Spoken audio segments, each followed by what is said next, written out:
ecumenici, genetliaci, ricorrenze, commemorazioni, rilevamenti demoscopici e musica per voi. La verità è che sono cattivo, ma questo cambierà. Io cambierò. È l'ultima volta che faccio cose come questa. Metto la testa a posto, vado avanti, rigo dritto, scelgo la vita. Già adesso non vedo l'ora. Diventerò esattamente come voi. Il lavoro, la famiglia, il maxi televisore del cazzo, la lavatrice, la macchina, il CD e l'apriscatole elettrico. Buona salute, colesterolo basso, polizza vita, mutuo, prima casa, moda casual, valigie, salotto di 3 pezzi, fai da te, telequiz, schifezze nella pancia, figli, a spasso del parco, orario d'ufficio, bravo a golf, l'auto lavata, tanti maglioni, Natale in famiglia, pensione privata, esenzione fiscale, tirando avanti, lontano dai guai, in attesa del giorno in cui morirai.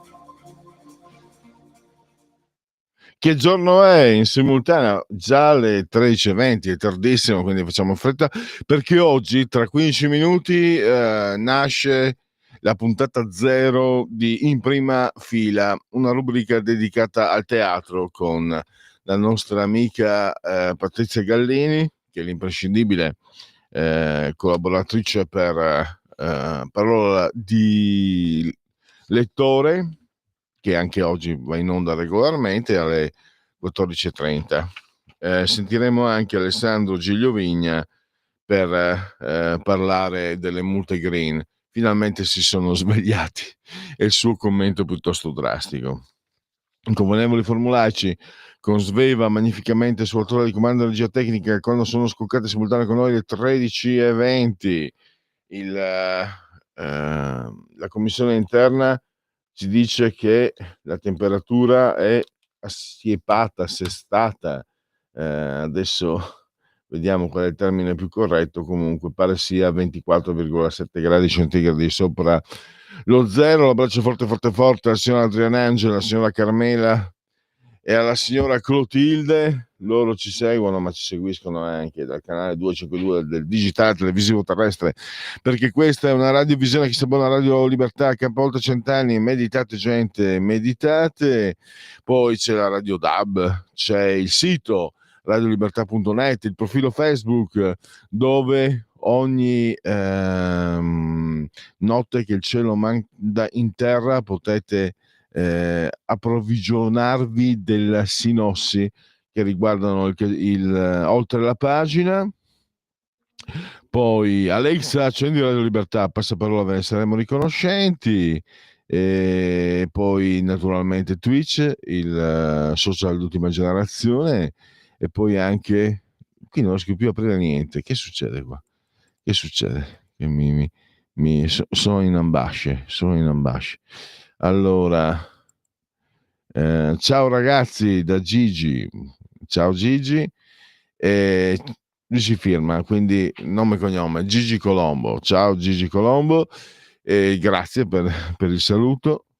Ah no, non riguarda me, perché 12:44, io invece devo partire alle 13, anche se sono già alle 13:22. E poi naturalmente la Radio DAB, le app iOS Android, per seguirci ovunque voi siate sulla crosta terrestre, grazie ai telefonini, YouTube, e poi di quel che c'è non manca niente.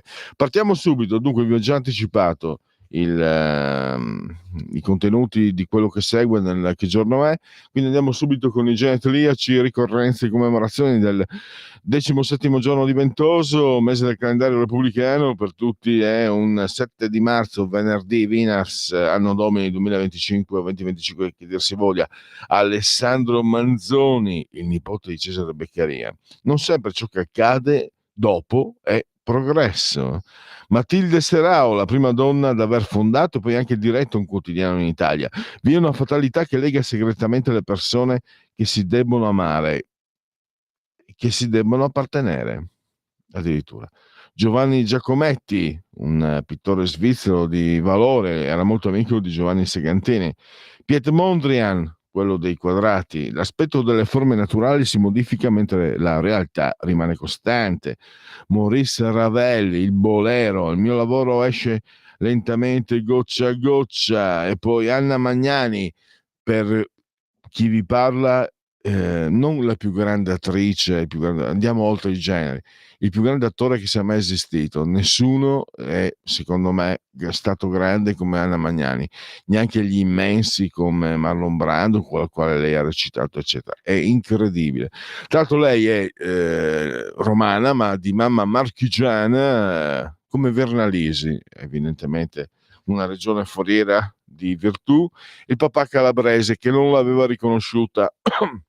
Lei fece delle ricerche e scoprì che il papà, che non l'aveva riconosciuta, si chiamava Del Duce e disse rinunciò a chiedere, scusate,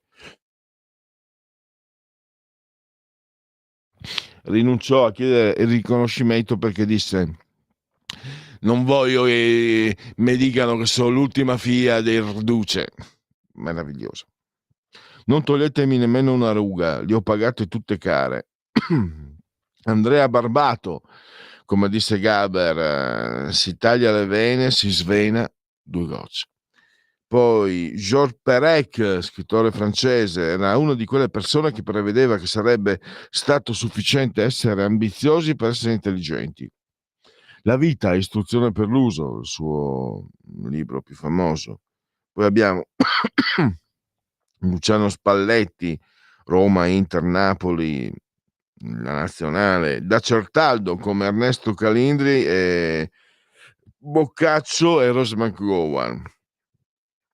Ivan Lendl, che ha vinto 8 slam, disse non giocherò a Wimbledon perché sono allergico all'erba. No, perché perdevi sempre. Bret Easton Illes, American Psycho, nessuno mai conosce nessuno.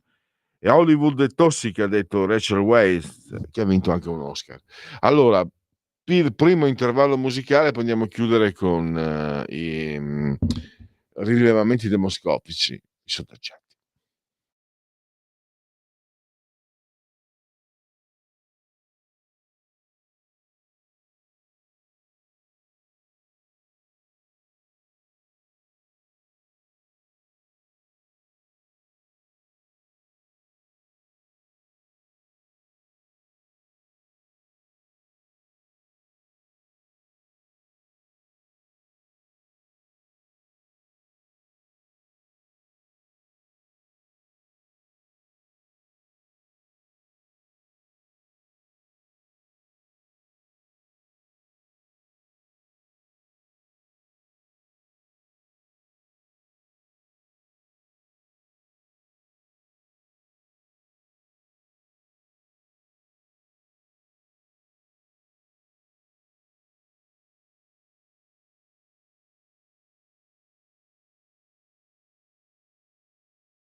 Lasciamo Maurice Ravel, il suo fantastico bolero e il suo genetriaco oggi.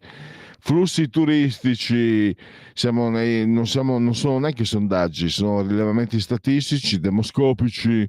Secondo i dati provvisori, il quarto trimestre 2024 presenta una performance molto positiva, in particolare per l'andamento delle presenze negli esercizi ricettivi. Complessivamente rispetto al medesimo periodo del 2023, le presenze aumentano dell'11,1% e gli arrivi crescono dell'1,2%. E andiamo all'intervallo e poi tra pochi minuti esordiamo con In Prima Fila con Patrizia Gallini.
La diretta perché adesso entriamo in palcoscenico. Lo facciamo nella nuova rubrica, la puntata 0, in prima fila, e lo facciamo con Patrizia Gallini di Ardèche Comunicazione. Patrizia, se ci sei, benvenuta. Eccomi, ci sono. Ciao Pierluigi. Ciao. Tutto bene? Sai che a me è una domanda sbagliata, a me va sempre tutto male, ma sentirti è sicuramente un modo per andare verso il tutto bene. Patrizia, allora, questa rubrica per parlare ai nostri ascoltatori di un tema che mi sta molto a cuore, anche se purtroppo, e me ne dolgo sempre, mi sento in colpa, non sono un frequentatore, ma il teatro per me è una delle esperienze, è uno dei riferimenti più importanti. Ci sono molte cose, oggi parleremo anche addirittura abbiamo Chekhov e poi abbiamo un nuovo Il Vedovo Allegro. Prima di tutto però volevo che tu introducessi, perché sei tu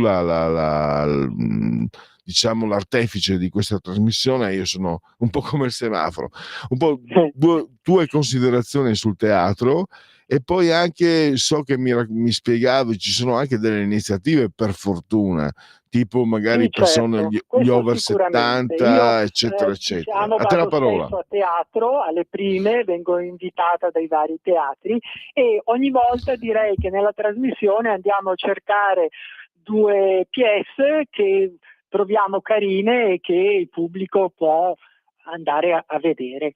Questa volta io avrei scelto appunto Giovania, che è al Teatro Litta. Diciamo due parole anche sul Teatro Litta per chi non è proprio di Milano. Il Teatro Litta fa parte delle manifatture teatrali milanesi e si trova in centro, in Corso Magenta. È un palazzo del Seicento bellissimo e forse è il più antico teatro della città di Milano. Non è molto grande, la sua capienza è di 200 posti all'incirca.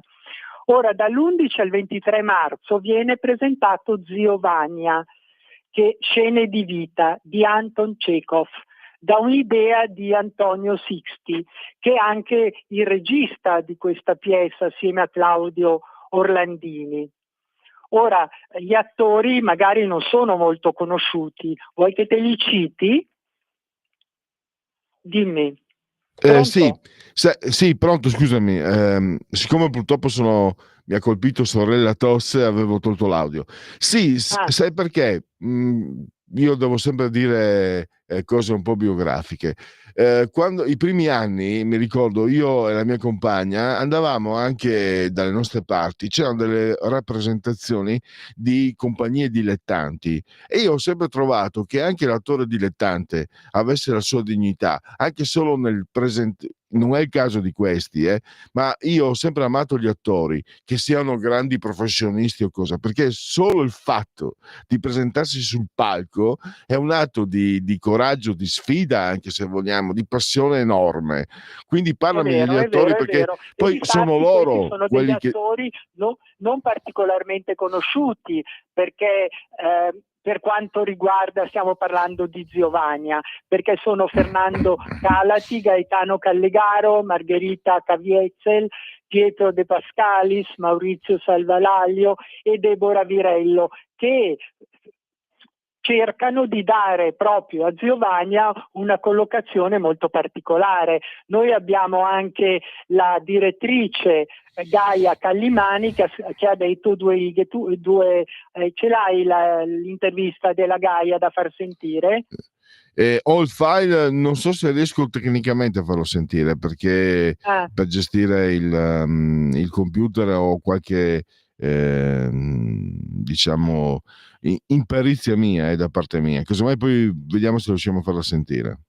Certo, ora magari spieghiamo prima di tutto, Giovanni è stato scritto nel 1897 ed è considerata una delle sue opere più importanti. Sono 4 atti e si intrecciano le monotone conversazioni e le banali vicende di un gruppetto di personaggi. La ricostruzione di queste atmosfere, l'indifferenza del personaggio e così via, lasciano un po' agli eventi senso di attesa di una catastrofe e forse è l'inizio, un'anticipazione delle drammaturgie novecentesche. La trama è anche abbastanza semplice perché racconta di Giovania che è un amministratore della tenuta di un certo professor Serebriakov, dove vive Giovania con la madre e con Sonia che è la figlia di primo letto del professore.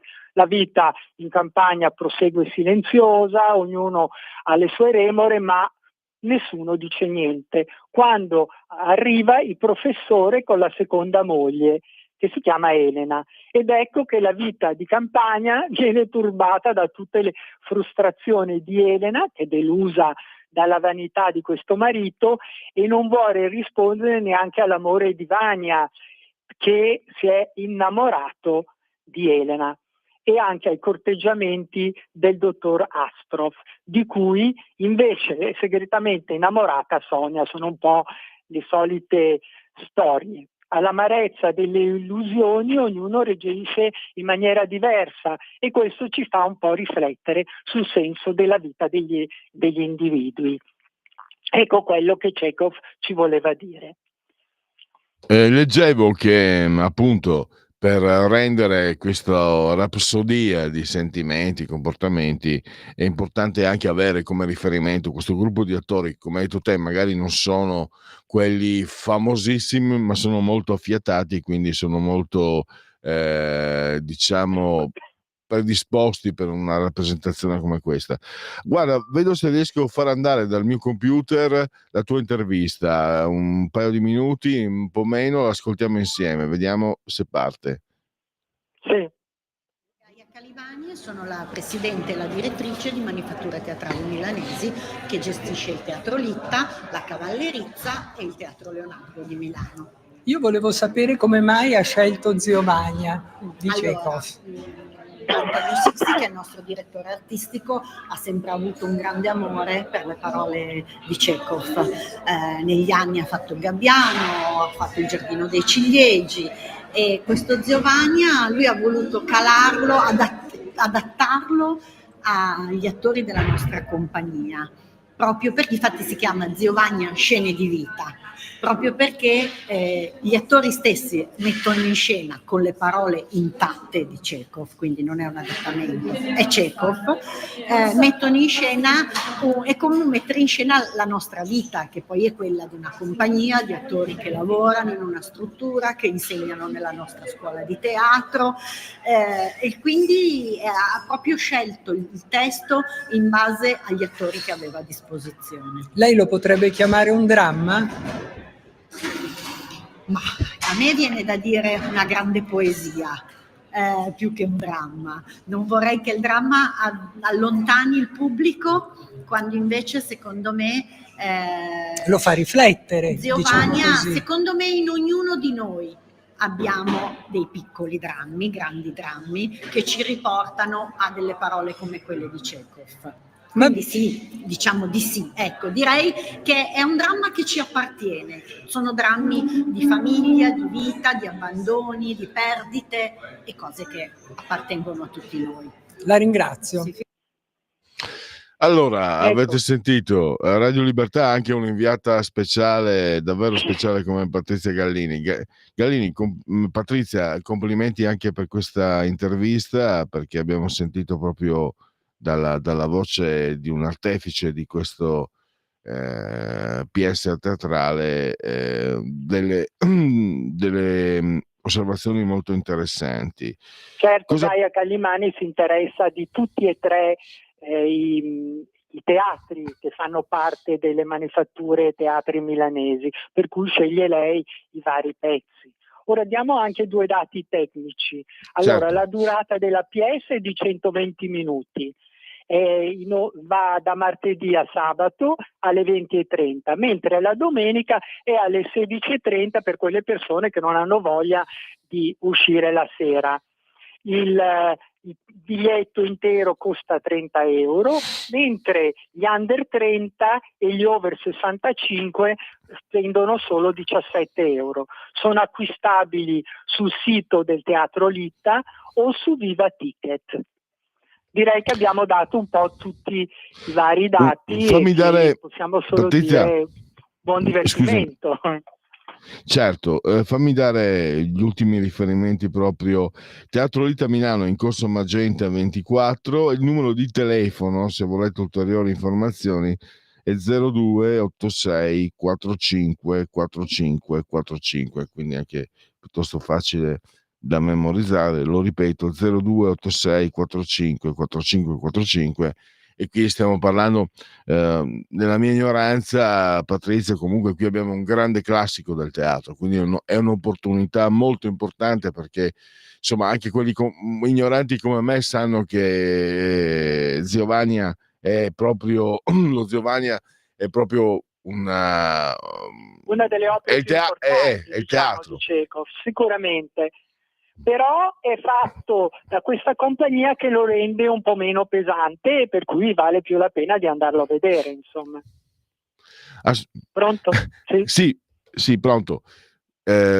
per quello che mi riguarda, io prendo anche il Chekhov in versione tra virgolette pesante, qui diciamo reso più moderno ancora meglio, ma a me Chekhov, per quello che conosco, più come lettore che come spettatore teatrale, di Chekhov io prendo tutto, proprio prendo il pacchetto completo, se posso Bravo. dirlo. Ed ora passiamo a un altro pezzo, Ecco, che un altro secondo tipo di me che è il teatro, Vedovo Allegro, che è una cosa una pièce completamente diversa. Due parole sul teatro Manzoni, lo vogliamo dire? come no, è uno dei teatri Allora, il Teatro più importanti. Manzoni è stato inaugurato nel 1872 e si trova chiaramente in via Manzoni, che è vicino alla Scala e vicino al Duomo. Nel 1950 è stato concepito nella sua attuale struttura. Ha un foyer molto elegante e anche l'atrio è impreziosito dagli affreschi di Achille Funi. Il teatro è molto grande, ci sono 850 posti a sedere tra la galleria e la platea. Vi è inoltre un guardaroba, un bar e c'è una cosa molto interessante, la possibilità di cenare con un self-service ad un prezzo fisso prima della rappresentazione. Ora parliamo del Vedovo Allegro, che è scritto, diretto e interpretato da Carlo Bucci-Rossi. Ma chi è Carlo Bucci-Rossi? Se in questo momento vediamo Carlo Bucci-Rossi sul piccolo schermo, in Imma Tataragni. Bucci-Rossi è stato per diversi anni coprotagonista con Salemme, e sono amici da più di 40 anni. Poi hanno deciso di interrompere la collaborazione e il nostro Carlo è diventato l'unico protagonista. Assieme a Bucci-Rossi abbiamo degli attori abbastanza conosciuti, che sono Gino Monteleone, Massimo Andrei, Elvira Zingone, Davide Marotta, Donatella De Felici, Stefania De Francesco e Matteo Tugnoli. Li ho detti tutti così almeno nessuno si offende, sinceramente. Giusto? Ora, sì, senza spoilerare, vorrei dare una breve sinossi su quello che sì, perché qui passiamo, Dimmi. Patrizia, passiamo da quello che è un classico come Ziovania a una pièce teatrale proprio inserita nei nostri giorni, perché si parte dal post-Covid, quindi è proprio parte dalla cronaca. Esattamente, ma Prego. volevo proprio dare due cose completamente diverse, così che, visto che Certo. sono in contemporanea, ognuno può scegliere cosa andare a vedere a seconda di quello che reputa più interessante, ecco. Giusto? Esattamente, prego. Allora, siamo 3 anni dopo la fine della pandemia, come hai detto tu, e Cosimo Cannavacciuolo, interpretato chiaramente dal nostro Carlo Bucci-Rossi, è l'inquilino del terzo piano di un antico palazzone nel centro di Napoli.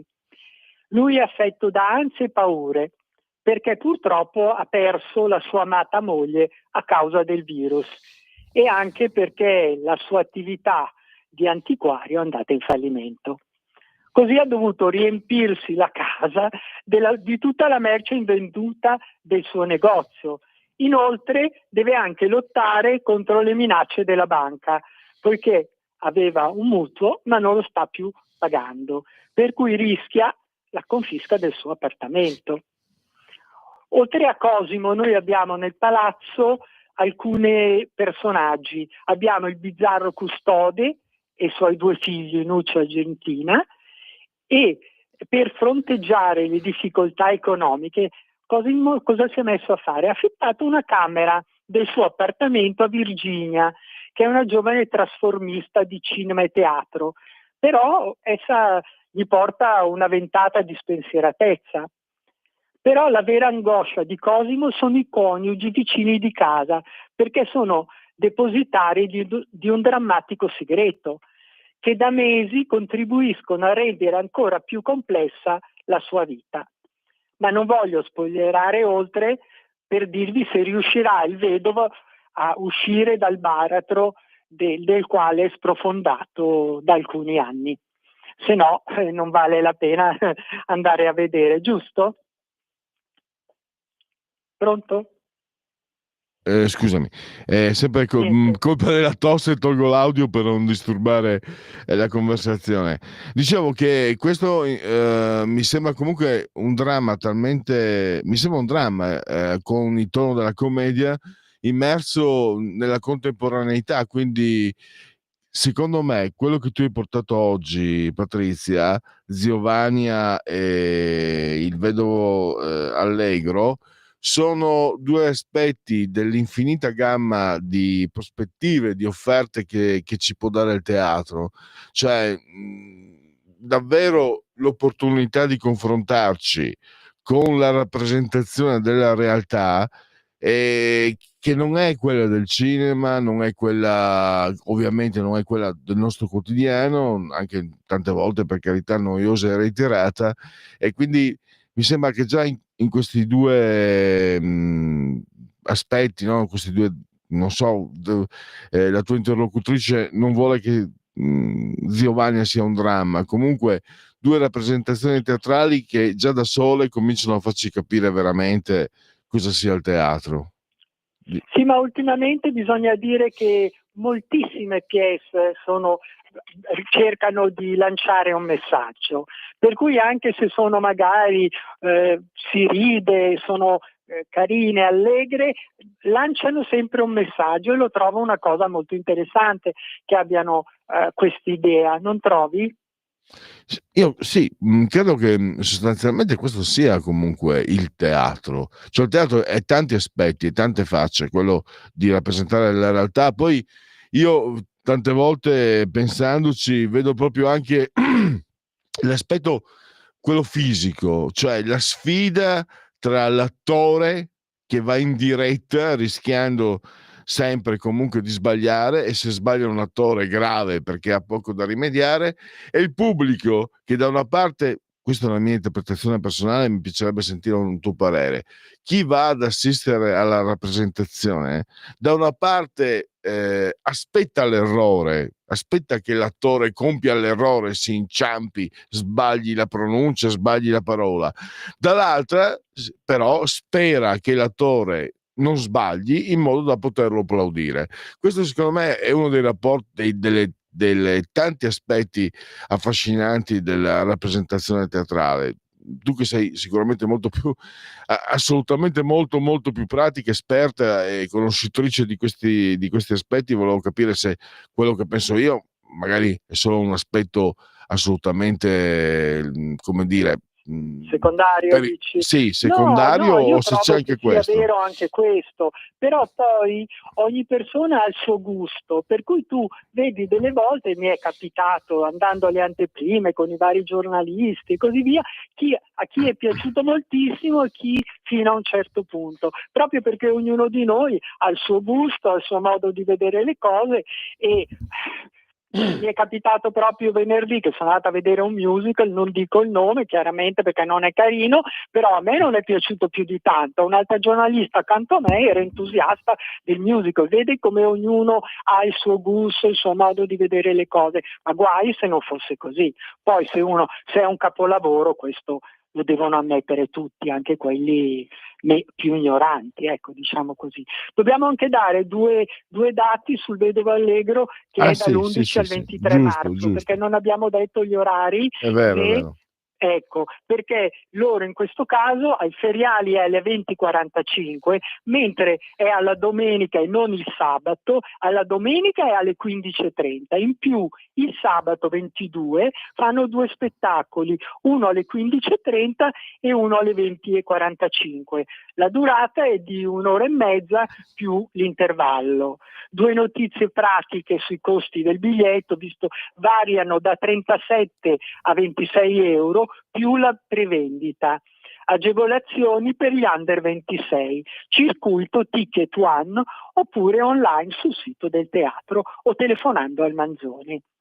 Ecco, questi erano dati che diamo sempre, Certo. così uno si sa anche regolare quanto può costare uno spettacolo di questo genere, giusto? Ecco, Giusto, fammi ricordare il numero di telefono 0276369901. Esattamente. Tu hai toccato un tema, anche un altro tema, cioè anche una sfida per lo spettatore che può andare a vedere anche qualcosa che poi non gli piace, perché qui siamo nel meccanismo offerta-acquisto, noi dobbiamo sempre essere soddisfatti di quello che compriamo, altrimenti non vale la pena. Qui invece c'è anche questo, c'è l'idea, che la possibilità che quello che andiamo a vedere non ci piaccia, ed è un insegnamento, perché capire, perché acquistare un prodotto che non ci piace e poi cercare di capire perché non ci è piaciuto, per me è sempre comunque acquistare qualcosa.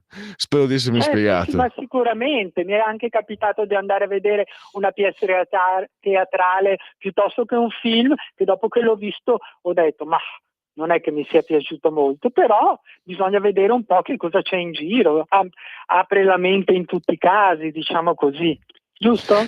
Sì, anche perché poi va detto anche questo, ormai ho l'età per poterlo dire, quello che ieri non ti è piaciuto, domani invece potrebbe piacerti, perché comunque non perché siamo volubili, ma perché ci sono prospettive comunque che cambiano, e quindi è una materia viva come il teatro, può cambiare anche nel nostro rapporto. E stavo pensando anche poi l'importanza degli attori e la loro bravura, il loro carisma, a prescindere dal nome. Poi stavo pensando, è vero che io purtroppo non riesco a frequentare fisicamente il teatro, ma è vero che me ne sono un po' nutrito, no? Tant'è che a casa ho collezioni di DVD, eccetera, e mi ricordo, adesso giusto per chiudere, un Pensaci Giacomino con Salvo Randone, ultra ottantenne, cieco.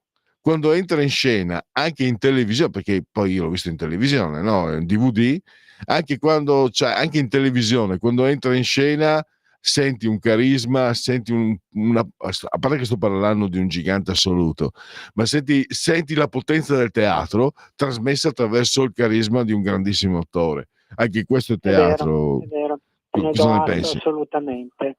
Sì, sono d'accordo con te. Allora, Va bene. Patrizia, concludiamo anzi, non è la puntata numero 0, l'appuntamento per venerdì prossimo, con in prima Esattamente, fila. troverete qualche cosa completamente, andrò a cercare qualcosa di completamente diverso in altri teatri, chiaramente. Assolutamente. Grazie ancora, Patrizia. Grazie a te e buona giornata. Ciao. Ciao a Patrizia. Allora, togliamo la condivisione, Sveva, altrimenti facciamo conoscere i fatti nostri. Eccoci qua. A parte che chi mi conosce lo sa, quello che ho detto di Salvo Randone è esattamente quello che penso. Proprio avevo trovato, ma sì, dai, diciamo su eBay, anche se o meno, una, una collezione di DVD di Pirandello. Li ho visti quasi tutti, e sinceramente Pensaci Giacomino l'ho visto anche a teatro dal vero, quindi poi l'avevo letta più volte. Pirandello per me è un riferimento da quando ero ragazzino, proprio è un gigante. Poi peccato, lui non abiurò il fascismo, quindi la cultura di un certo tipo lo ha trascurato, ma è un premio Nobel, scusate se poco. Lì però devo dire che a me era piaciuto tantissimo, perché a me Pirandello piace tantissimo anche nella parte scritta, ma la rappresentazione teatrale che non è semplice, perché rischia di essere noiosa certe volte, un po' troppo complicata.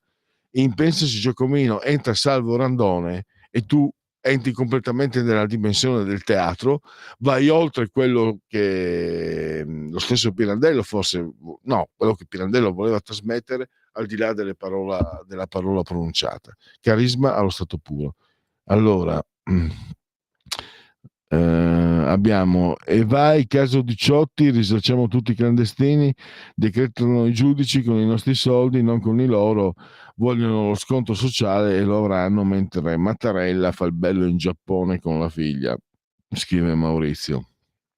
E poi l'ultimo, ciao da Antonio, buon venerdì a te. Antonio, di dove sei? Perché mi viene il sospetto che tu sia Felsineo, perché mi trasmetti, hai girato la foto di un gigante, che non so, no, il gigante non lo faceva, lui faceva lo speciale, e quello e lo slalom, ma era un gigante perché Tombolone è stato veramente, cioè, era come andare a teatro. Se tu mi hai, sicuramente sei un tifoso come tanti siamo stati di Alberto Tomba, interruppero un festival di Sanremo, se non sbaglio, per trasmettere una sua discesa, se non sbaglio. Vedere scendere Tomba è come andare a teatro, perché era un'emozione. Io ne parlavamo anche l'altro giorno qui in redazione dei grandi sportivi. Forse il più grande sciatore di tutti i tempi è stato Ingmar Stenmark, ma vedere Alberto Tomba non so se torneranno altri così. E poi era sempre un simpaticissimo, un grande. Grazie Antonio, grazie, perché mi mette anche di buon umore questa bella foto. E andiamo all'intervallo.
Coming Soon Radio, quotidiano di informazione cinematografica.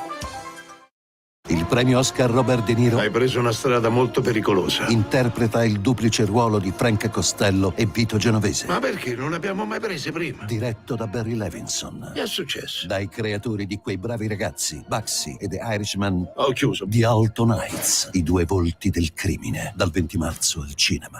Nicola, hanno rapito un altro giornalista a Baghdad. Se c'è la possibilità di trattare, trattiamo. Tratto da una storia vera. Mi chiamo Nicola Calipari, dirigo l'ufficio ricerca del Sismi. Più tentativi si fanno e più la confusione aumenta. E chi è che valuta questa confusione? Tu? Sì! Un'intensa performance. La riporti a casa, vero? La riporti. Il Nibbio, dal 6 marzo al cinema.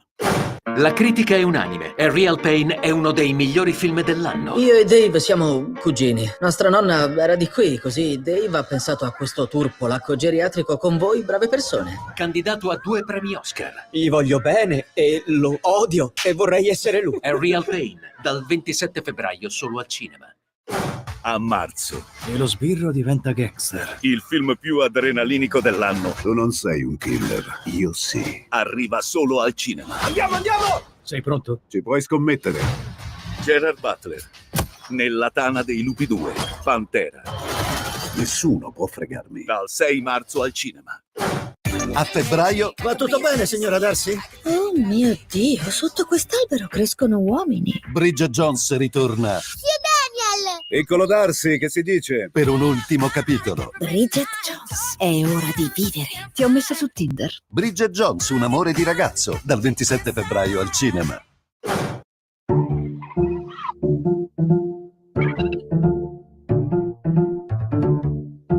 Va ora in onda Oltre la pagina.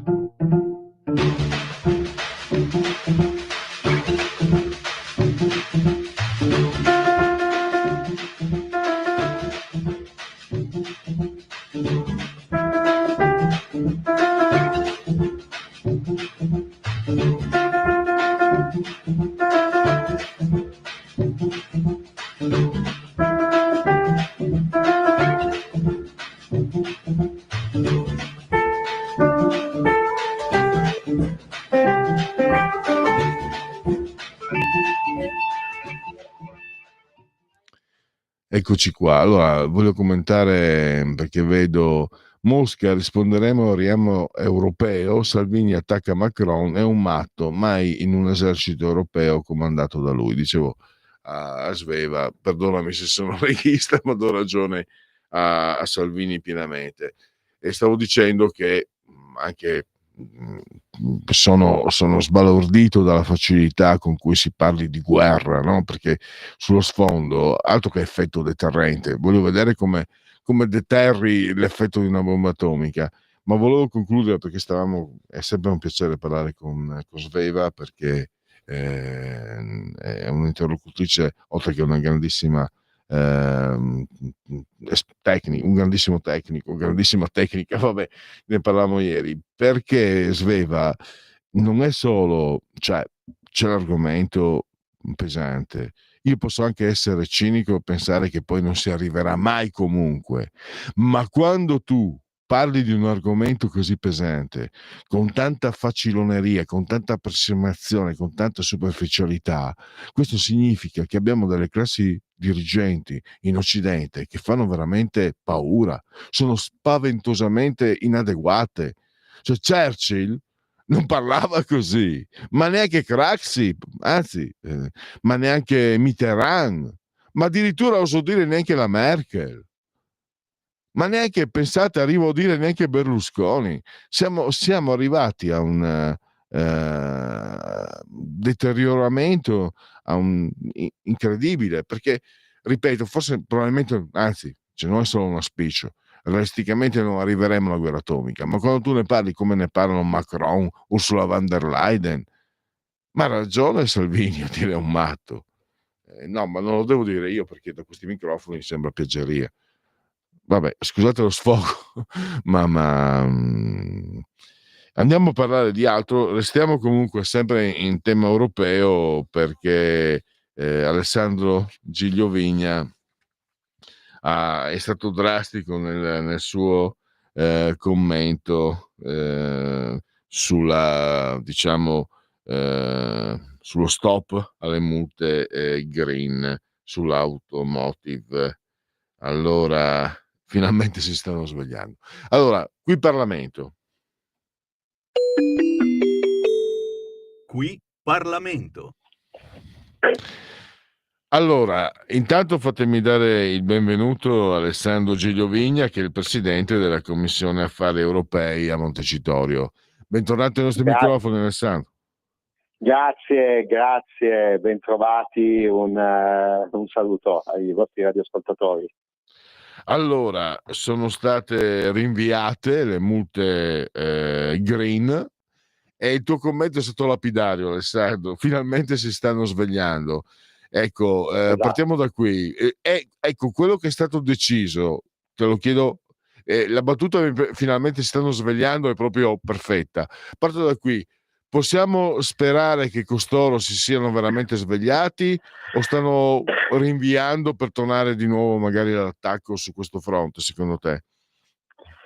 Allora, di sicuro la loro ideologia è una ideologia turbo green, estremista ambientalista, radicale dal punto di vista di una transizione verde ideologica sbagliata che punta tutto sull'elettrico.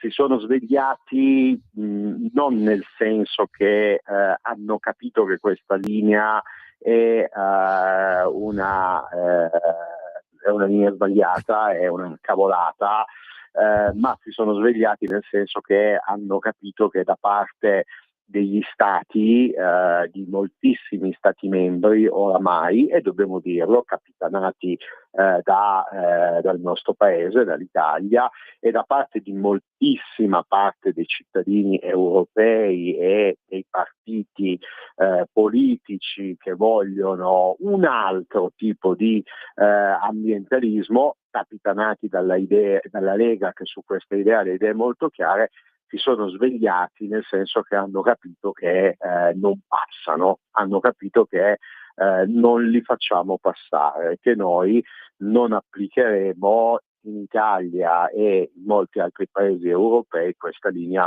turboambientalista e non svenderemo sull'altare della Dea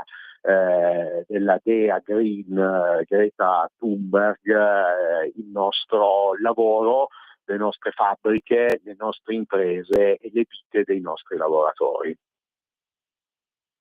Ecco, vediamo un po' anche nel dettaglio.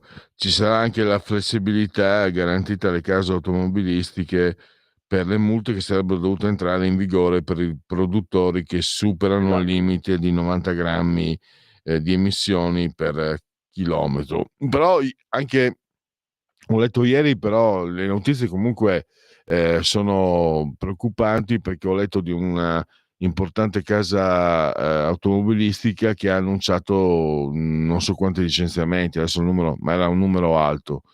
Cioè i danni comunque sono già stati fatti, o sbaglio? È certo che i danni sono stati fatti. Pensate che io, i presidenti di commissione, ma come anche molti parlamentari, parlano tutti i giorni con quello che viene chiamato il sistema paese, no? Che cos'è il sistema paese in parole semplici? Il sistema paese è il paese che produce, cioè quella parte di paese che manda avanti il paese, cioè il paese che produce. Pensate che le case automobilistiche e anche ovviamente altri attori, no, del cosiddetto automotive hanno praticamente azzerato gli investimenti sul diesel di ultima generazione, nel senso, per la paura che l'Europa voglia veramente, che Bruxelles voglia veramente andare nella direzione dell'elettrico a tutti i costi, si stanno infliggendo di non mandare avanti la ricerca sul diesel di ultima generazione. Questo cosa vuol dire? Vuol dire da un lato ovviamente disoccupazione, da un lato ovviamente questo spettro di queste date, di questo 2030, 2035, 2050 per i mezzi pesanti, in cui dovrebbero scattare questi divieti in valore assoluto su tutto il continente o in quella parte di continente in cui vige la legislazione di Bruxelles, da un lato questo ovviamente è un danno dal punto di vista delle nostre imprese e dei nostri lavoratori, e dall'altro lato chiaramente è anche un danno a livello ambientale, perché oggi il diesel di ultima generazione, il diesel 7, inquina meno delle auto elettriche, tutto considerato la filiera, lo smaltimento, eccetera, eccetera, eccetera. E quindi certo, io poi tra le altre cose, insomma, oltre a essere presidente della Commissione Politica dell'Unione Europea, sono un parlamentare eletto in provincia di Torino. Ecco, noi qua di automotive ce ne intendiamo, non è che tutti vivono sull'automotive, però c'è una filiera importante, nel senso che a fianco di quelli grossi che producono l'autovettura ci sono quelli che fanno tutta la componentistica, il cosiddetto indotto. Ora io da parlamentare di territorio, quando vado a parlare con l'impresa che a Settimo Torinese salda le marmitte, questi qua giustamente mi dicono: ma noi come facciamo? Perché l'Europa ci dice di riconvertirci, ma noi non facciamo chip, noi non facciamo microchip o componentistica di tipo elettronica, noi saldiamo marmitte. Se non ci sono le marmitte, noi non saldiamo semplicemente più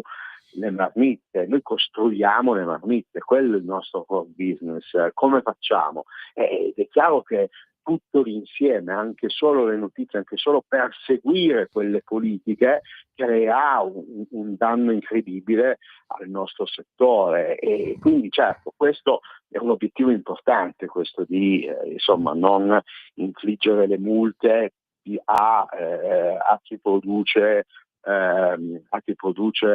autovetture col motore endotermico. Chiaro, questo è un obiettivo importante, è un obiettivo assolutamente parziale. La strada è ancora lunga, perché dall'altra parte, nonostante gli schiaffoni che hanno preso negli ultimi 2 anni sulle loro politiche ecofolli, case green, regolamento imballaggi, tutto il tema del riutilizzo contro il riciclo, e adesso sull'automotive, nonostante gli schiaffoni che hanno preso, nonostante molti stati membri hanno fatto capire alla Commissione che non ci stavano a perseguire queste politiche, questi qui comunque vogliono andare avanti, comunque vorrebbero andare avanti in una certa direzione. Magari oggi proveranno a farlo in modo più cauto, proveranno a farlo in modo, se vogliamo, anche meno spudorato,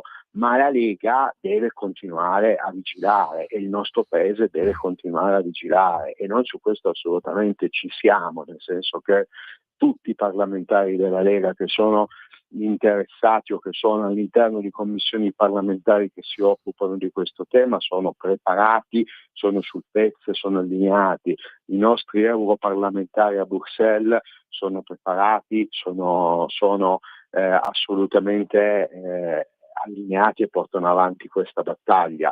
Le nostre regioni, i nostri consiglieri regionali, le regioni dove noi governiamo, dove siamo in opposizione, non so se vi ricordate il caso Piemonte di 1 anno e mezzo fa, dove grazie a regione, grazie al governo, siamo riusciti a mettere di nuovo sul motore elettrico Bruxelles in scacco, perché da Bruxelles volevano farci partire in Piemonte la normativa prima che nelle altre regioni d'Europa, detto molto semplicisticamente per riassumere quello che è stato quel caso. Quindi la Lega c'è, la Lega è compatta, e con noi ci sono molti altri partiti in tutta Europa che la pensano come noi, perché poi il buon senso ovviamente c'è in ogni paese, in ogni Stato membro, perché poi ogni paese comunque c'ha la sua filiera produttiva da difendere. Ma la cosa veramente interessante è che anche quei paesi,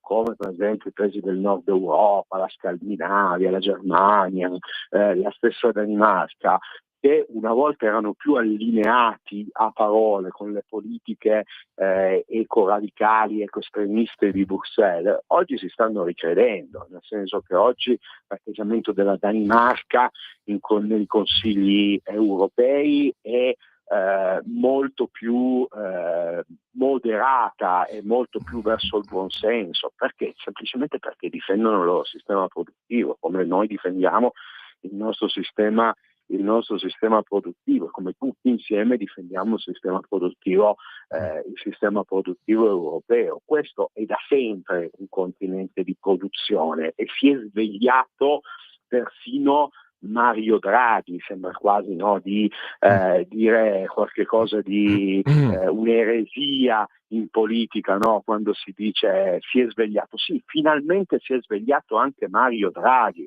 perché anche Mario Draghi oggi parla di produzione, di un'Europa che deve tornare a essere un continente di produzione. Quando Mario Draghi era Presidente del Consiglio mica faceva questi discorsi, eravamo noi della Lega a fare questi discorsi, ad imporgli questi discorsi all'interno del suo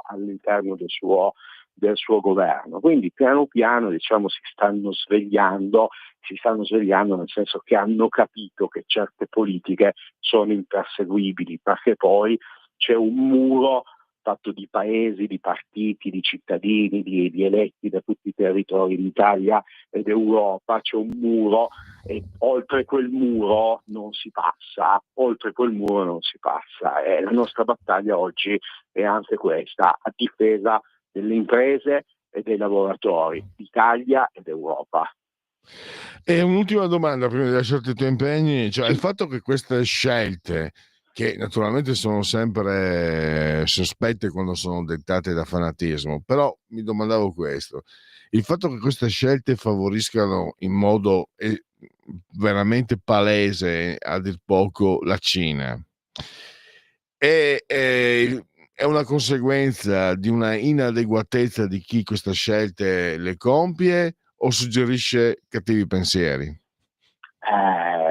Questa è una domanda molto molto interessante, perché spesso e volentieri ci si ferma a parlare di un aspetto importantissimo, appunto, che è l'aspetto riguardante il lavoro, la produzione, ma poi ci sono tutti i risvolti geopolitici e anche lì ce ne sarebbe da parlare veramente a lungo. Sì, ci stiamo buttando, nel senso Bruxelles sta portando l'Unione Europea a buttarsi nelle mani, nelle braccia del dragone cinese, nelle braccia della filiera del litio cinese. Un errore enorme legarci a una superpotenza non democratica, a qualcosa che è un altro rispetto a quella che è la nostra cultura, che è il nostro modo di vedere il mondo. E non dobbiamo diventare schiavi della Cina dal punto di vista commerciale. Diventare schiavi della Cina dal punto di vista commerciale, dal punto di vista economico, vuol dire diventare loro sudditi dal punto di vista politico. Se già noi in Italia abbiamo un partito, che è il Movimento 5 Stelle, che è ultra sfegatato, pro Repubblica Popolare Comunista Cinese, dobbiamo evitare che l'Italia diventi una provincia della Cina. Ora, la tua domanda, se tutto questo è fatto per una sorta di cieca idiozia o se invece c'è una strategia politica per andare da quella parte del mondo, ovviamente questa è una domanda che dovremmo porre più che a un parlamentare, a un agente dei servizi segreti del nostro paese. Questo non è possibile rispondere. Diciamo che osservando bene i fatti e osservando bene l'evolversi degli eventi non mi stupirebbe se molto fosse fatto apposta per buttarci da quella parte. Poi ovviamente non abbiamo la certezza, perché non abbiamo le prove, non sappiamo quante volte Ursula chiama il presidente comunista della Cina comunista, però è chiaro che tutte le azioni portano a quello.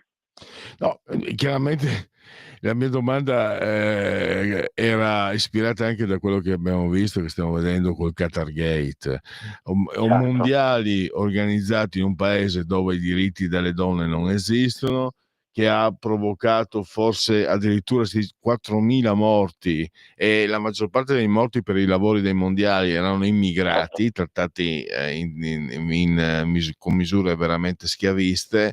E sai, questi stessi che poi scopriamo aver favorito i mondiali, pagati lautamente, sono quelli che poi c'è il pericolo nazista, non bisogna dire, non bisogna fare il presepe, guai a ricordare le radici cristiane, e poi fanno queste cose.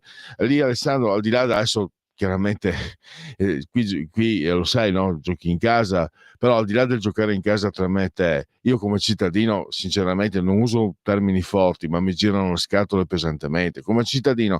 Dopo, se penso anche all'impegno politico eccetera, c'è ancora di più, ma come semplice, come comune, come uomo della strada, io mi incavolo, per non dire di peggio, quando vedo queste cose così palesi, così plateali.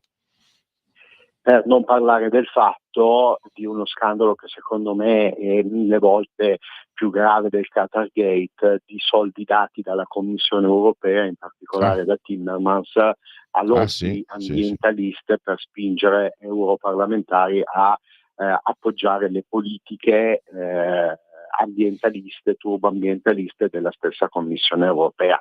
Un cortocircuito incredibile, cioè soldi che potevano essere usati per mitigare in agricoltura gli effetti delle politiche turbo green sono stati usati per spingere quelle stesse politiche, cioè qualcosa, secondo me questo è uno scandalo 1000 volte il Qatar Gate. No, tu hai assolutamente ragione a essere incazzato, tu hai assolutamente ragione a essere preoccupato, dobbiamo essere incazzati, preoccupati, assolutamente concentrati su questi temi, che sono temi importantissimi, e contrastarli il più possibile. È inutile dirlo, ancora una volta l'unica soluzione è dare più forza possibile alla Lega, più forza possibile alla Lega, perché anche all'interno del centrodestra, anche all'interno del nostro governo, della nostra maggioranza, noi siamo quelli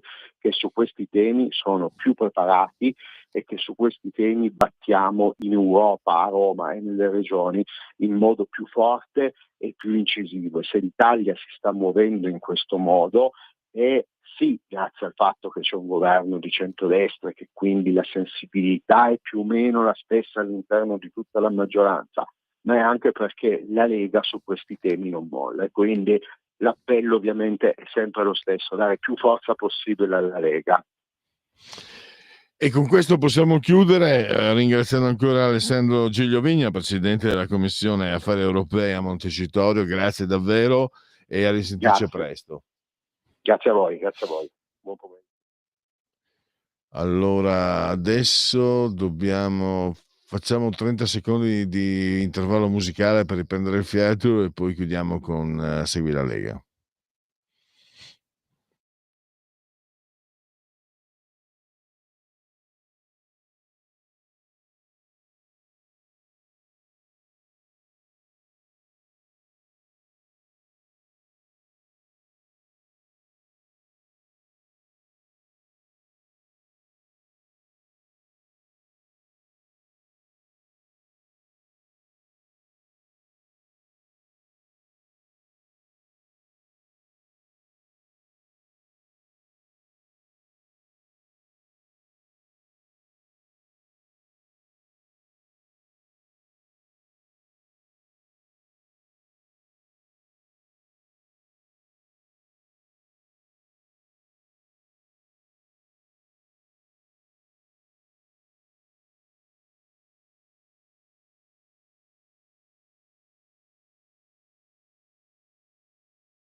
Eccoci, allora adesso sono le 14:33.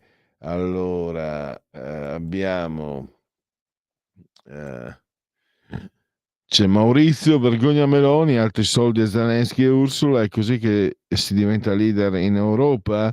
Povera piacciona a tutti, banale proposta incontro USA Europa, per cosa abbiamo votato? Lega, smarcati o perisci, anche se in ritardo come sempre. La critica che arriva da Maurizio, l'osservazione che arriva da Maurizio, e poi abbiamo dunque questa è un'osservazione. Allora, immigrati per i mondiali, palestinesi e pakistani, sempre musulmani, ma non conta. Anche questa è un'osservazione, per quanto mi arrivi da una fonte che non condivido, però è assolutamente giusta. Erano musulmani, ma non conta che siano stati comunque sacrificati per i mondiali. Mi ero dimenticato anche che c'erano palestinesi. Mi ricordavo pakistani, indiani, ma c'erano anche palestinesi, quindi anche quello. Va bene, quindi grazie anche per questo contributo informativo, perché è giusto ricordarlo, quello che è successo, perché poi riallacciandomi a quello che dicevo, penso che lo pensiate tutti, dai, non si può essere, come dire, contrapposti destra-sinistra, quello che è. Cioè questi vengono veramente, non dico a contarti i peli non dico cosa.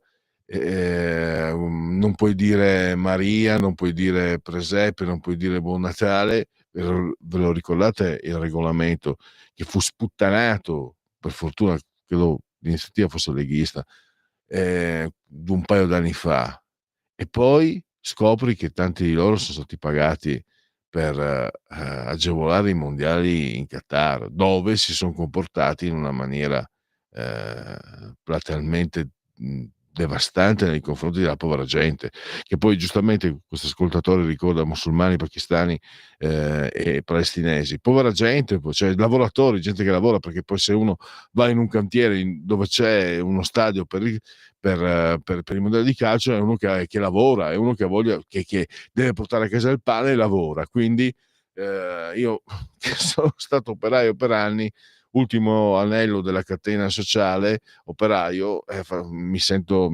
parte, e chi fa del male a queste persone è chiaro che vabbè, è inutile, rischio solo retorica. Oggi non ti passo nessuna musica, mi associo al messaggio della radio, ascolto molto volentieri la canzone Rosalito del povero cantante frustrato per le sue idee. Sì, è la canzone che alle 13, sì, alle 13 abbiamo andata in onda, credo. Io sono iniziato alle 13, la manderemo anche alle 14 e poi alle 15. Luca da Brescia. Non so se abbiamo già in collegamento il prossimo ospite, perché adesso stiamo per iniziare. Segui la Lega, che non l'ho fatto, segui la Lega. Allora, velocemente, allora la sigla. Segui la Lega è una trasmissione realizzata in convenzione con La Lega per Salvini Premier. Azione non lepre, super via la condivisione, che si vedono i numeri, dannazione. Lo so, non l'ho messa, colpa mia. Allora, scusami, mi sono lasciato prendere da anche un po', insomma, emotivamente, perché quello che è successo in Qatar mi aveva veramente fatto infuriare. Allora andate sul sito legaonline.it e lì potete iscrivervi alla Lega, vi ricordano che domani, dopodomani ci sono i gazebo per la pace fiscale e la rottamazione delle cartelle, potete firmare a sostegno delle forze dell'ordine, c'è il calendario della Lega, iscrivervi alla Lega, l'ho già detto, poi vi ricordiamo il 2 per 1000, il D43, di Domodossola, il 4 come la pizza 4 stagioni che al venerdì sera tradizionalmente mangiamo insieme agli amici e parenti, e poi il 3 il numero perfetto. Le apparizioni radio-televisive degli eroi della Lega e i suoi politici, ve le ricordo velocemente. Simonetta Martone questa sera alle 20:30, 5 minuti Rai 1, Isabella Tovaglieri sempre questa sera 4 di sera alle 20:30, domenica Rebecca Frassini, Super Partes Rete 4 a ora presta alle 7:30 del mattino, Orante Lucana, Riccardo Molinari alle 8 a Gorà Rai 3 domenica, Laura Ravetto alle 11 di lunedì 10 marzo e poi ancora il presidente dei parlamentari leghisti a Montecitorio, Riccardo Molinari, è sempre carta bianca martedì sera alle 22:45 e poi ancora mercoledì il presidente del gruppo leghista al Senato, nonché segretario della Lega Lombarda, nonché voce storica per anni della vecchia Radio Padania, Massimiliano Romeo, da Gorà Rai 3 alle 8 del mattino e poi sempre mercoledì alle 17:15 del pomeriggio il vice ministro alle infrastrutture e trasporti nella rubrica economia di Sky TG24 17:15 Edoardo Rixi. E adesso andiamo a parola di scrittore e abbiamo no, ancora no, allora vi ricordo ancora no irraggiungibile, vediamo se ti ho dato il numero giusto, perché no, non c'è la sigla di parola di scrittore, non l'abbiamo, non mai avuta, è una mia mancanza, lo so, tu che sei sveva, posso rivelare un segreto, è vergine intesa come segno zodiacale, no? I vergini sono precisi, sono mamma rigorosi, e anch'io sono di quei signori, ma sono cuspide con l'ascendente Leone. Allora lei giustamente dice le rubriche hanno una sigla e quindi parola di scrittore è una rubrica che ormai ha alcuni anni di vita e quindi dovrebbe avere una sigla, e invece non ci ho mai pensato, quindi allora metti un jingle così ti leggo il numero. Un nuovo modo per sostenere la tua radio. Visita radiolibertà.net. Ti basta un click e potrai versare il tuo contributo volontario direttamente online. Potrai donare con ogni tipo di carta di credito, anche prepagata. Ti aspettiamo online su radiolibertà.net. Sostieni la tua radio con il tuo contributo volontario. Radio Libertà. La tua radio. Diamo voce alla nostra gente. Eccoci qua. È talmente rigorosa Sveva che adesso mi ha detto no, mi ero sbagliata alla terza pagina. No, ti sei sbagliato, ti sei sbagliata. Parola di scrittore, anche Vincent mi aveva chiesto se volevo fare una sigla, quindi è inadempienza da parte mia. Parola di scrittore deve avere una sigla e io ancora, e toccava a me decidere e non l'ho fatto, quindi sono colpevole, mi dichiaro colpevole. Allora, intanto la rubrica parola di scrittore l'abbiamo sentita prima, si avvale dell'imprescindibile collaborazione di Patrizia Gallini. Vi ricordo anche che se avete un libro nel cassetto e chi non ce l'ha, potete rivolgervi a Patrizia che se ne occuperà, o inviando la copia cartacea di questo libro a Dardesh Comunicazione, via Andrea Verga, numero 4, il CAP, codice d'avviamento postale 20144 Milano, Ardesh è scritto Ardeche, oppure lo potete inviare via email in formato elettronico a press2, scritto come si pronuncia press2, numero press2 chiocciola ardeshcomunicazione.com, ardechecomunicazione.com. Ancora non abbiamo risposta, andiamo avanti. Ancora palestinesi cui nessun paese arabo concede la cittadinanza fuorché Israele, ci sarà un perché o no? E niente, oggi mi tocca essere d'accordo con te. Non è una giornata strana con questo ascoltatore con la quale ogni tanto abbiamo dei contrasti, ma anzi, sai cosa? Questa osservazione è talmente giusta che veramente è inutile che parli io, parliamo con Cioran. Ogni stanchezza nasconde una nostalgia di Dio, il crepuscolo dei pensieri. Emil Cioran. Andiamo avanti, qui abbiamo dei messaggi che arrivano, non so, c'entrano con noi. Abbiamo lotta per la pace. Questa chat è apolitica. In questa chat vabbè, ma com'è possibile che sia arrivata questa, cosa c'entrano? Cioè, signori tanto siete anche firmati nome e cognome, ma non fate nulla di male, ma non so se c'entrate, se vi rendete conto che siete entrati nella chat di Radio Libertà. Lotta per la pace, tra l'altro anche noi siamo per la pace, ci mancherebbe, ma per un semplice motivo, non per un fatto etico, perché la guerra sia brutta eccetera, perché ci rimettiamo, tutto lì, semplice, un fatto pratico. La pace conviene a tutti. Poi c'è anche c'era un saggio bellissimo di Papa Ratzinger. Allora, Peace and Love, Mir. Con l'ultima idea del genere dobbiamo solo raccogliere firme, inviarle a lui in silenzio con serietà, il lavoro darà frutto. Sentite, se voi che state intervenendo, se mi ascoltate di lotta per la pace, fatevi vivi e magari ci sarà anche modo di interloquire. Allora, intanto non riusciamo ancora a metterci in collegamento con Claudia Cocuzza, pazientiamo un attimo.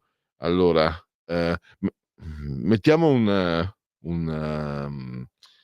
jingle, Sveva, perché vediamo se riusciamo in qualche modo a provvedere. Allora, Pensa a respirare. Ora abbandonati. Che cosa vedi? Luce, oscurità, l'equilibrio. È tanto più grande. C'è stato un risveglio. Hai sentito? Conosco una sola verità.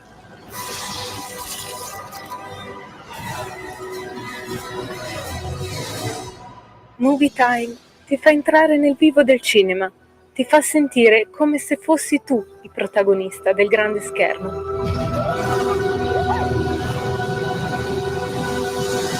Ogni sabato dalle ore 16. Da oggi la tua radio è ascoltabile anche con la televisione in digitale. Sul telecomando della televisione digitale o del tuo ricevitore digitale puoi scegliere se vedere la TV o ascoltare la radio. Risintonizza i canali radio e troverai anche Radio Libertà, canale 252. La tua radio.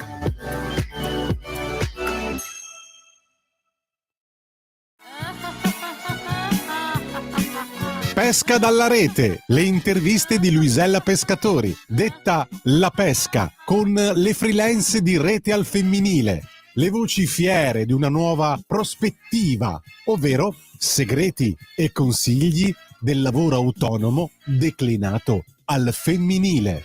Ogni mercoledì alle 15:30 su Radio Libertà, la tua radio.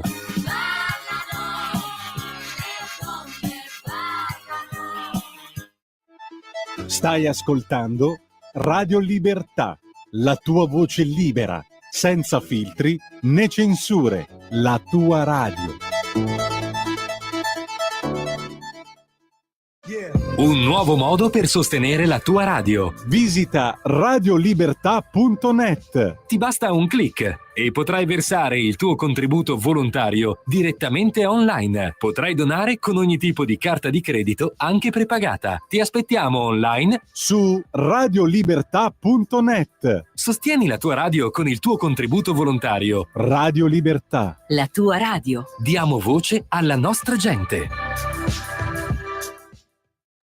Un nuovo modo per sostenere la tua radio. Visita radiolibertà.net. Ti basta un click e potrai versare il tuo contributo volontario direttamente online. Potrai donare con ogni tipo di carta di credito, anche prepagata. Ti aspettiamo online su radiolibertà.net. Sostieni la tua radio con il tuo contributo volontario. Radio Libertà. La tua radio. Diamo voce alla nostra gente.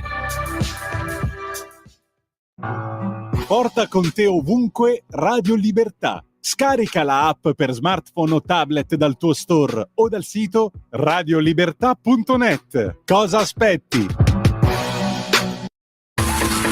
Ehi tu, non trovi più il segnale di Radio Libertà sulla tua radio DAB? Non disperarti, risintonizza. Sì, ma come? È facile, tasto menu, poi scegli. Eccoci di nuovo in diretta, abbiamo superato qualche impasse, c'è adesso qualche problema con i nostri telefoni, me ne scuso con tutti gli interessati, ma non perdiamo ulteriore tempo perché dobbiamo parlare della recita di Natale. Editore Delos Digital, collana Odissea narrativa, 19 euro, 312 pagine, lo trovate nelle librerie online. E il ritorno, ne abbiamo già parlato un paio d'anni fa, di Stefania Barbagallo, maresciallo che agisce vicino a Castelloce, dalle parti di Tormina, posti stupendi ma anche luoghi di crimine. Qui abbiamo un giallo particolarmente complesso che, ve lo dico subito, lo dicevo anche alla nostra autrice ieri, ha incontrato davvero grande consenso da parte dei lettori. Online ho trovato un po' di commenti: coinvolgente, fresco, scrittura audace e matura, un giallo diverso dai soliti, tensione dell'indagine che si mescola con l'introspezione morale, familiare, avvincente, penna fluida e impeccabile, avvolgente, stile unico, misteri, colpi di scena, intrighi a ogni pagina,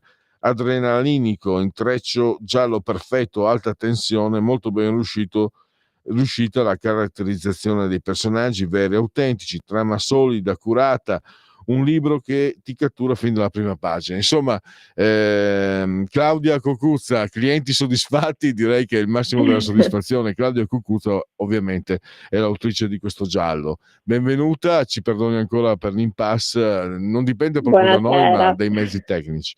Prego. Grazie per l'invito. Buonasera Pierluigi e buonasera a chi ci sta ascoltando. Dopo un'introduzione del genere, cosa vi devo dire? Sono contenta di come sta andando il romanzo, del riscontro che sta ottenendo da parte dei lettori. È uscito da pochissimo, a fine gennaio, ed è il sequel, come diceva prima, del mio primo romanzo, che è La partita di Monopoli. Le protagoniste quindi sono le stesse, sono il maresciallo dei carabinieri Stefania Barbagallo, che è il comandante della caserma di Castellace, che è un luogo immaginario, cioè non esiste Castellace, ma è ricalcato quasi fedelmente su Calagabbiano, che è il paese in cui vivo io, in cui esercito la professione di farmacista, come Clara, la coprotagonista del romanzo e amica di Stefania, che dal banco della farmacia, così come ha fatto già nella partita di Monopoli, riesce a condurre una indagine parallela grazie alle chiacchiere di paese, pettegolezzi, e aiuterà Stefania anche in questo caso a dirimere un po' la questione, che a differenza della partita di Monopoli non è un omicidio. Questa volta Stefania toccherà ritrovare un neonato, un bambino di 2 mesi che è stato rapito mentre era in macchina con la mamma. E questo è un po' l'inizio dell'indagine e il modo in cui si apre il romanzo. Poi appunto ci sono degli sviluppi anche sorprendenti, perché è qualcosa di diverso da un kidnapping, no? Come si diceva una volta. Ma non spoileriamo niente, perché No. sono sorprese che hanno anche colpito e come dire, legato i lettori a questo romanzo. Ecco, il ritorno, cioè come ci si rapporta, perché nel momento in cui un autore scrive un secondo romanzo, sempre con, in questo caso, la stessa protagonista, Stefania Barbagallo, che rapporto si sta formando tra Claudio Cucuzza e i suoi lettori? Mi incuriosisce. Allora, tra me e i miei lettori, e poi magari dico anche tra me e i personaggi, perché tra la partita di Monopoli e la recita di Natale c'è stato in mezzo anche un altro romanzo che è arrivato l'anno scorso in finale al premio Tedeschi del Giallo Mondadori per il miglior giallo inedito. E lì ho utilizzato un altro personaggio, un'altra epoca storica, quindi tornare nella contemporaneità e riprendere Clara e Stefania non è stato così immediato. Invece devo dire che il rapporto con i lettori è quello che mi dà maggiore soddisfazione, nella misura in cui loro si affezionano ai miei personaggi come se fossero persone, e quindi mi scrivono sui social, alcuni si arrabbiano per come si è evoluto il rapporto tra Stefania e Attilio, che nella recita di Natale era un marito assente perché era in America per lavoro, ma nella partita di Monopoli, mentre nella recita di Natale è ritornato, ma non è poi così presente se non fisicamente. E nella recita di Natale Stefania incontrerà un altro uomo. E quindi alcuni si sono lamentati, mi hanno detto: ah, ma come è potuto? Io da Stefania non me la immaginavo questa cosa. E poi anche per il tipo di indagine, insomma, c'è di mezzo un bambino, un neonato, la posizione della madre non è chiara per tutto lo sviluppo dell'indagine, e quindi in tanti mi hanno detto: ah, mi hai fatto penare, mi hai fatto stare con il fiato sospeso, e sono stata preoccupata. E quindi il rapporto che si crea tra lettori e autore, quando si rivelano così legati ai personaggi delle storie che crei, e poi alla fine quello che ti fa dire: vabbè, faccio sacrifici, mi sveglio presto la mattina, vado a letto tardi la sera, però ne vale la pena. È un po' questo.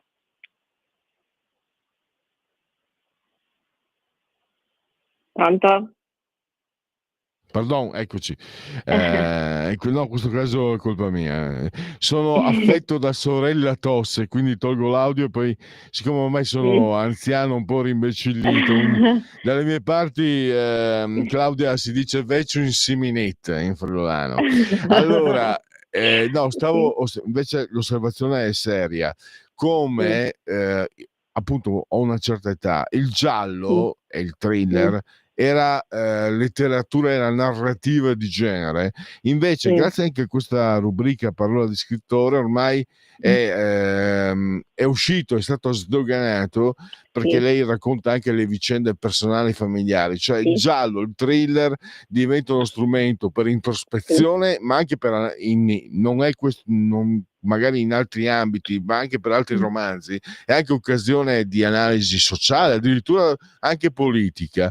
Quindi è un genere che è davvero molto interessante, molto proficuo anche per il lettore. Non a caso è un genere che anche, insomma, che funziona, perché anche le vendite, i dati di vendita stesso lo attestano.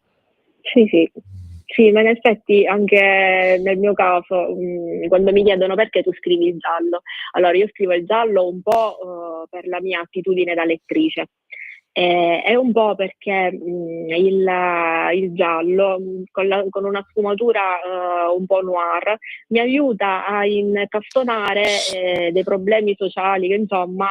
Sono in diretta, Sì. Ah no, scusi, c'era un'interferenza. C'è stata un'interferenza. Sì, il giallo quindi diventa un mezzo per riportare problemi che si possono verificare sia in ambito più ampio, quindi sociale, che all'interno delle famiglie. Ed è un po' quello che faccio anche nella recita di Natale, dove il rapimento costringe Stefania a mettersi a confronto e a mettere a confronto la propria famiglia con quella della vittima. E quindi c'è sempre questo gioco di specchi, questo gioco di riflessi in cui l'indagine, quindi la trama gialla, si intreccia con le vicende personali non solo della protagonista ma anche degli altri personaggi. Quindi sì, il giallo diventa un mezzo per l'indagine sociale, assolutamente. E allora siamo alla conclusione, lo ricordo ancora, la recita di Natale, c'è che questa scelta, diciamo, come collocazione, no? Vicino a Natale, quindi anche qui ulteriori suggestioni che caratterizzano, che rendono ancora più suggestivo questo romanzo, immagino.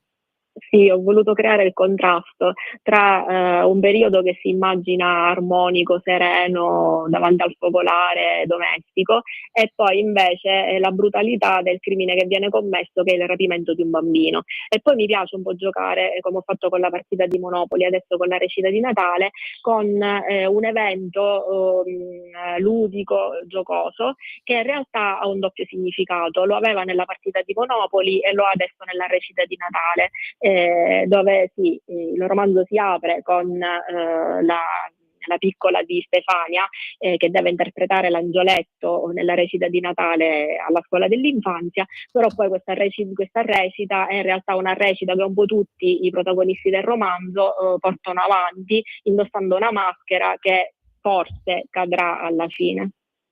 Perfetto, allora chiudiamo. Ringraziamo Claudia Cocuzza, la recita di Natale, editore dello Digital, con l'Odissea narrativa, €19, 312 pagine, lo trovate in libreria e ovviamente anche online. Grazie e al prossimo romanzo. Grazie di tutto. Grazie, arrivederci. E adesso veramente andiamo a concludere. Vediamo se c'erano gli ultimi messaggi. Pensa ai profughi stranieri libici, se non fosse stato dato il permesso di rientrare in Italia sarebbero apolidi, come quelli della Cisgiordania, respinti da Hussein a fucilate, Settembre Nero, e i profughi di Gaza respinti dall'Egitto, muro di Rafah. Questo è Manzoni, la sua osservazione. E poi Carlina, incredibile, l'otto, buon asterisco, fest asterisco, del asterisco, don asterisco. Immagino che sia qualcosa di scherzoso, ma non voglio pensare perché potrebbe anche essere vero. Grazie Carlina, grazie a Sveva e grazie a tutti voi per aver scelto anche oggi Radio Libertà.